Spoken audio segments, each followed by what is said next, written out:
ان حضرت صلی اللہ علیہ وآلہ وسلم نے فرمایا، تم میں سے کوئی شخص ایماندار نہ ہوگا جب تک اپنے بھائی کے لیے وہ نہ چاہے جو اپنے نفس کے لیے چاہتا ہے۔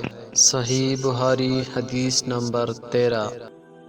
بے شک رسول کریم صلی اللہ علیہ وآلہ وسلم نے فرمایا، قسم ہے اس ذات کی جس کے ہاتھ میں میری جان ہے، تم میں سے کوئی بھی ایماندار نہ ہوگا جب تک میں اس کے والد اور اولاد سے بھی زیادہ اس کا محبوب نہ بن جاؤں۔ صحیح بخاری حدیث نمبر 14۔ ان حضرت صلی اللہ علیہ وآلہ وسلم نے فرمایا، تم میں سے کوئی شخص ایماندار نہ ہوگا جب تک اس کے والد اور اس کی اولاد اور تمام لوگوں سے زیادہ اس کے دل میں میری محبت نہ ہو جائے۔ صحیح بخاری حدیث نمبر 15۔